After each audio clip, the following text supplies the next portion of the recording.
Okay, y'all, we're back and we're so excited to have these ladies on the show. They are hilarious, they're unapologetic, and they're unfiltered. We're gonna welcome Ashley Weatherspoon and Ashley North from the Ask Ashley podcast. Come on out, ladies.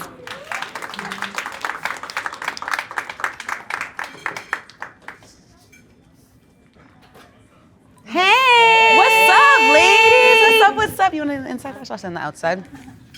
Listen. Oh, so Thank you guys for joining us. You guys look fabulous. We've been trying to get together with these ladies for a minute. So, too long. we connected at the dinner, but just getting on the podcast together, we've been trying to get. So we're so grateful that you guys are able to come. You made it to the West Coast, girl. I know. This is finally. it. I'm not The West leaving. Side I'm not where going it's back. I know, just stay. You know, you're the reason why I stayed. When you hit us about this, I was like, so can I keep the guest room for another 5 days? And she's like, yeah. I was like, all right, girl, we in there. No, so excited. We have so much to talk to you guys about. I want to first start with talking about Dear Young Queen. I don't know if you guys follow it on Instagram, but it's so funny. There's these life lessons. Tell everyone how you decided to start Dear Young Queen. Yeah, so I basically, and you want to come out the gate with transparency, let's do it, ladies, here we are. I went through a really traumatic breakup. After 5 years in a relationship, my partner left one day and just never came home. We were living together between two cities, and he just decided he wanted to move on with his life. I was a very happy-go-lucky girl. I'm the girl, like on Valentine's Day, like my kitchen is hearts and the wreaths on the door, and I was so full of life, and you know, that was my whole everything, and he really took the life from me. I went through a really bad depression for about 2 years. Actually, you know, having your best friend as your therapist is one of the people get you through it, but at the same time, Ashley's celebrating these highs. Deshaun's on his way back to the Super Bowl. She's pregnant with a new baby. You stop wanting to give. Oh, no, not now. At the time. Don't put that on. Yeah, my bad. I'm not gonna do that to you. And at some point, I got tired of talking to my friends that had it all. Yeah.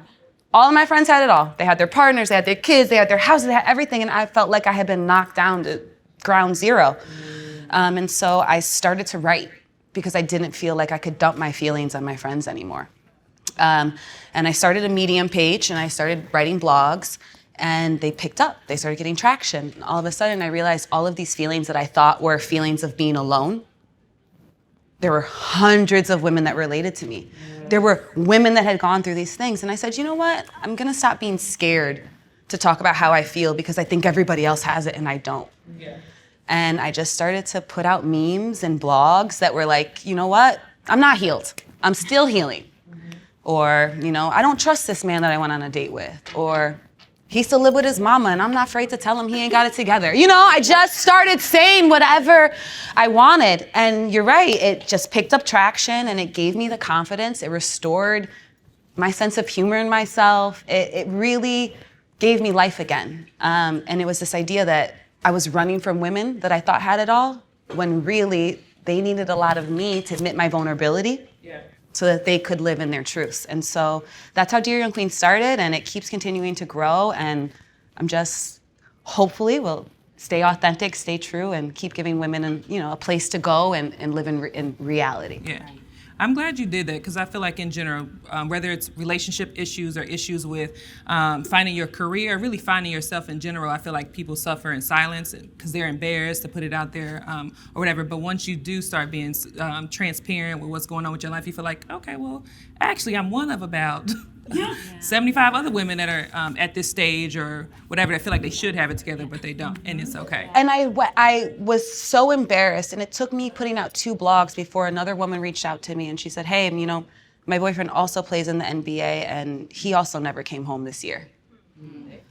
And I was like, oh, this is a thing. There's nothing wrong with me. Right. It was him and his unhappiness and everything that he had going on. And so immediately you go from feeling alone to feeling like there is a group of women that relate. You hit it right on the head. Yes, yes.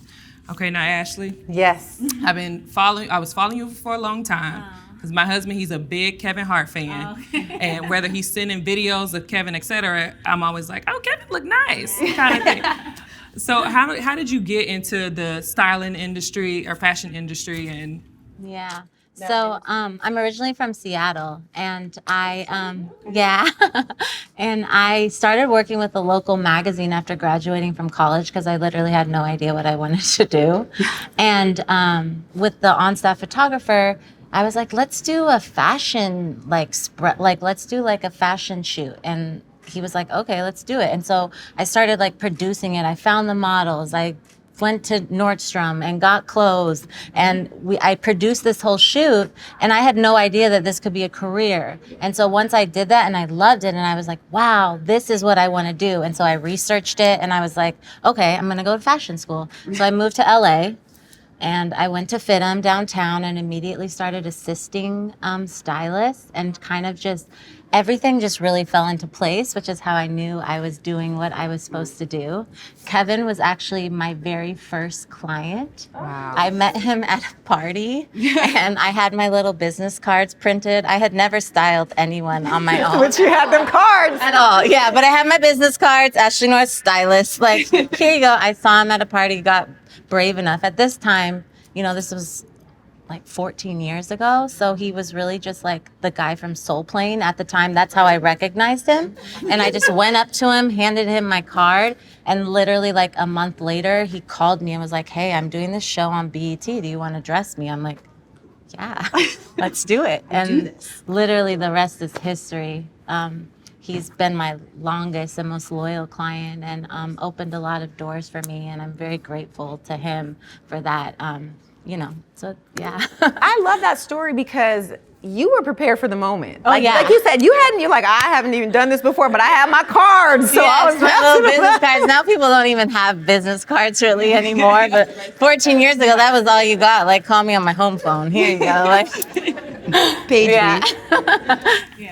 So you managed to continue your career, or let me backtrack a little bit. When we had the ladies on, we talked about a lot of times spouses put a pause in their career and allow their husbands to do their thing, right? But you kept your career going and thriving. Like how were you able to manage that and be a mom and the whole nine? It was not easy. I will say that the years when Deshaun was still playing and I was traveling back and forth like weekends with the baby in tow, it was very taxing.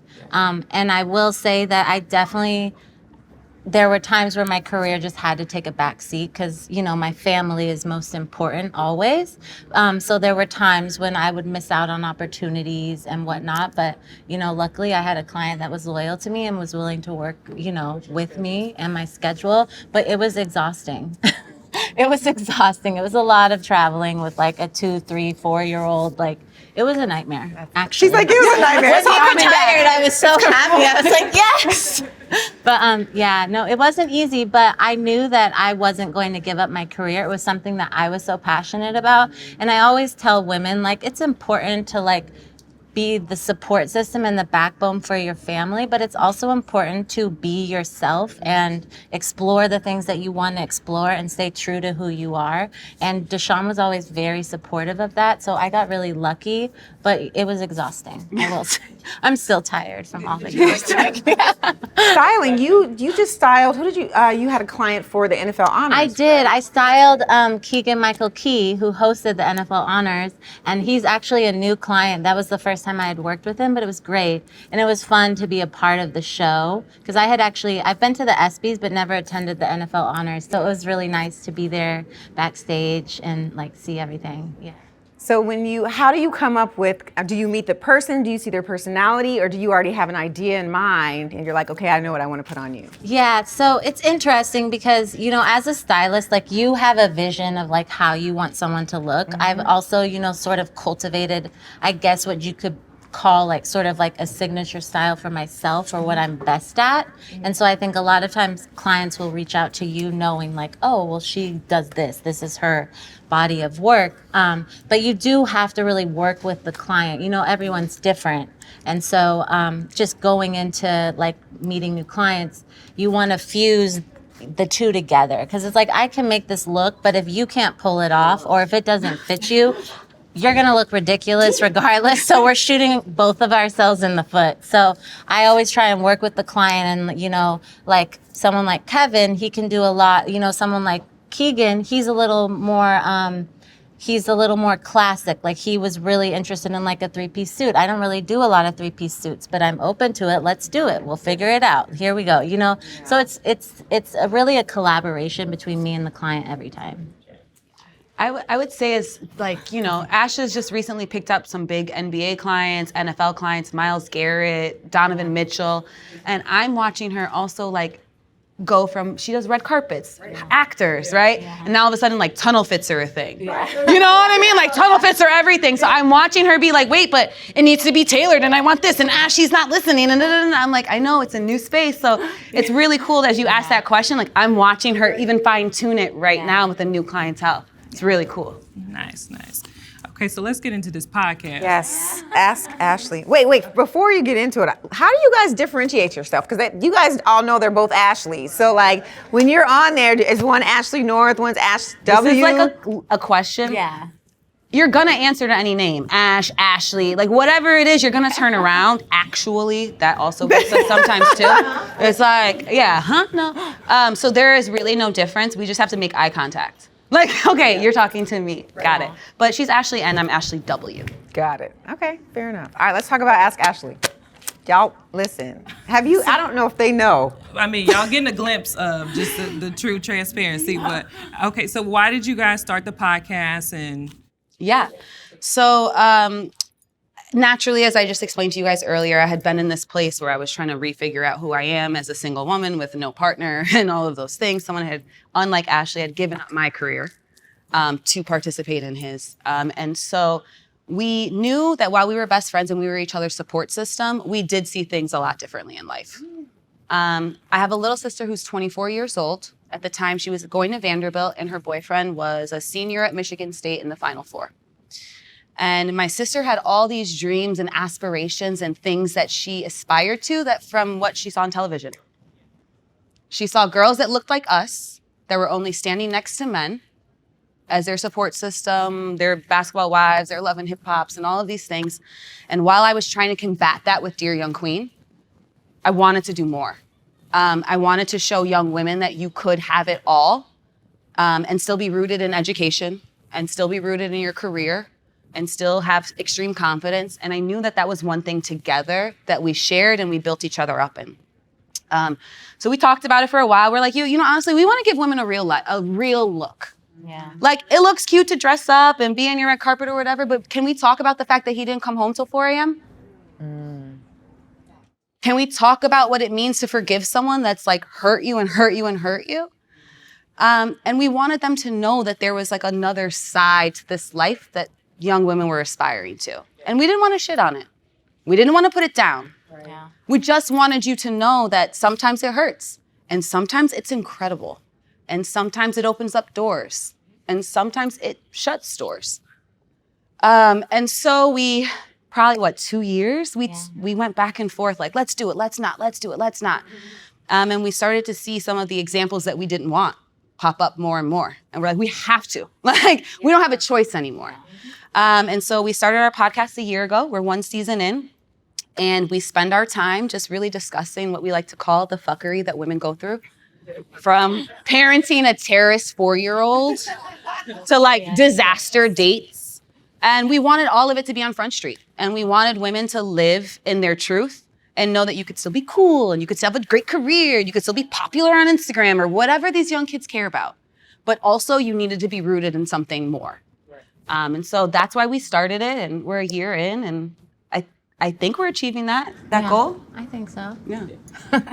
okay, so they are extremely transparent and vulnerable on this podcast, right? But it's still only a glimpse into your life, right? So how have you handled like people coming up to you feeling like they know exactly what's going on with your life and giving you life advice and everything else when you're like... It happened to me first, and I called Ashley immediately, like, yo, I actually wasn't prepared for a stranger to know my favorite sexual position.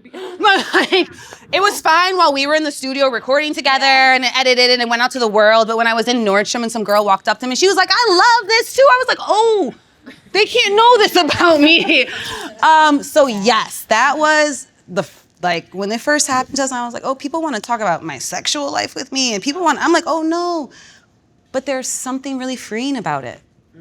There's something freeing about knowing that I don't have to hide what I like, and that it doesn't change who I am as a woman. It actually allows women to feel more comfortable. So for instance, you were at the dinner in New York. I was. So we did one here in LA, and one of the questions was, and I know you guys have a more PG podcast, so take it out. One of the questions. It's not. Go ahead. Okay. One of the questions was like, what kind of porn do you like to watch? And a couple women in the room were like, I like to watch lesbian porn. I'm straight, I got a husband, da-da-da. And all the women in the room were like, oh my God, I didn't want to admit that because I thought that meant this about me. And all of a sudden, we were having this transparent conversation that had nothing to do with your sexual preference. It had nothing to do with what you were choosing in life, but like a secret that felt like this, again, like we said earlier, doesn't have to be a secret. Right. Yeah.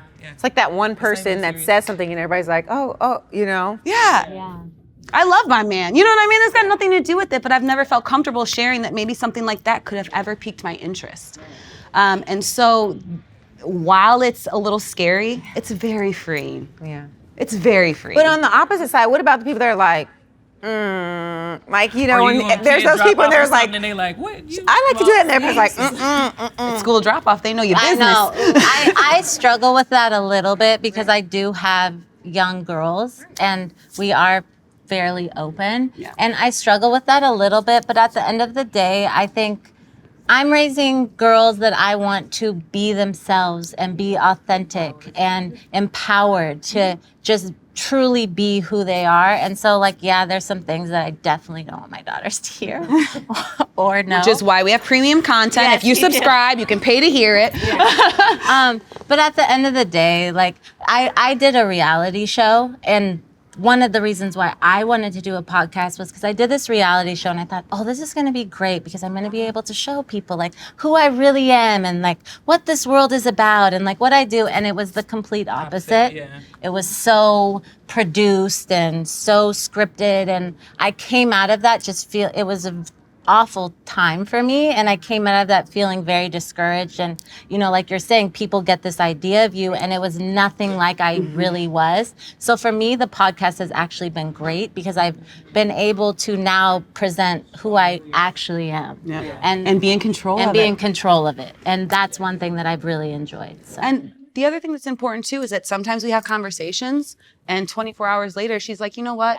I actually wouldn't want my daughter to hear that. Yeah. Let's get rid of it. Yeah. Or like on our Super Bowl edition, I said something. It's not down yet, Ashley. Chill out. It's not ready yet. I said something. We and need I like 2 more literally- hours so that her can get home, okay? We're editing the podcast, and I like Deshaun was in the kitchen, and I went in there, and I was like, "So I said this on the podcast. What do you think?" He was like, and I was like, "You're right. Let's get rid of that." You know, so it allows you to like, you know, you get it out there, but then you can always Reel it back in. reel it back in just a little bit. yeah. Or you can reword it. Sometimes Yeah. it's just like saying it in a different way so that, yeah. I have a way of just saying things very aggressively, and then being like, Oops. Just kidding. So yeah. So I have a question for you guys. This is it relates to your podcast. What is I guess from a listener, the viewership standpoint and people watching you guys, what is the biggest reaction you guys have received from something that you've said on social media or on the podcast? I don't know. It wasn't backlash, but Ashley and I did like this Hinge deep dive where she got on my Hinge account and like just started going through all the Okay, wait a guys minute. that What are is in Hinge? there. Oh, okay. Let me put the married girls on. It's a dating Okay, so for all the married women, there's all these different dating apps, right? There's The League, there's Hinge. People talk about heard like about Raya. Tinder, Someone Raya's was on all Raya, okay. all the rage, right? And so Ashley likes to go on my dating apps and like, I'm gonna pick the person for you. I know what you need. I know what you're missing. So we did this incredible That is deep. pure entertainment for Yeah. somebody Oh, yeah. in a long-term relationship. Be like, What? oh, You'd this be is like, what's out oh, here. look at, yeah. Right. No, like, She's it's like, look so at much him. fun. I'm like, I'll start Ashley, texting the guys too. Like, it gets out of control, but it's a lot of fun. I'm like, but you guys don't know what to look for. You guys are like so out the game, you don't know that like certain hints and pictures are like things you Red need to flags, pick up like- on. Yeah. Like what? Give me an example. Like, I don't know, like I'll be like, Ashley, suit is too tight or whatever. And she'll be like, she just doesn't get it. Like there are certain signs that you say can change it. Buy him a new suit. It's fine. she's like into changing men. I'm like, we're grown. They're in their 30s. They're who they are. Yeah. We can't. But what was really amazing that came out of that is actually now one of our ad partners is OkCupid. So our little exploratory dating app situation, and now we have a dating app partner that not only supports the podcast, but we're really big fans of as well. Okay, so how is it working out so far? I'm starting to believe that I'm the problem. I know they spend your whole life telling you it's not you, it's him. I'm starting to walk that back. I can't lie to you. Okay, we're gonna work on that. Yeah, please. We're gonna work on that. Also, I know your man got friends. What's good? We can't talk about that. Why your married friends never put you on? I've tried several times and it never worked. Listen, it's hard. It's not as easy as you think because how you see someone is different than two people connecting. You know what I mean? So it's a. Or I know, but sometimes y'all we got the saving you eyes. from yourself. See? We know what's gonna That's happen. it, See, see? we looking That's out it. for you. Yeah. That's really it. Yeah. All right, ladies. So let people know. I guess I would say, what's one thing that you guys would like to share with the audience that they may not know about you, you know, outside of sexual positions and dating? If you listen to the podcast, you pretty much know everything about it. I think that the one thing that we could and should share, particularly when you're in an incredible group of women, like around an incredible group of women like this, is that, like I said, we spun on this podcast for 2 years. Ashley and I do our podcast, you know, we have a small team, but pretty much completely ourselves. We book the studio, we book our guests, we found the film crew, we found the producers, we figured out how to use Buzzsprout, Riverside, right? And if I could leave you with anything, I would probably say that we're two people that believe in women and believe in the power of what you can do when you combine with other women. Look at, like, literally look Real around. talk. It is. It's beautiful. And so what people don't know outside of us being each other's best friends, we're really girls. Yeah. We believe in the power of women. We believe in the power of us connecting together. And we believe that when you put your heads together, you can create magic.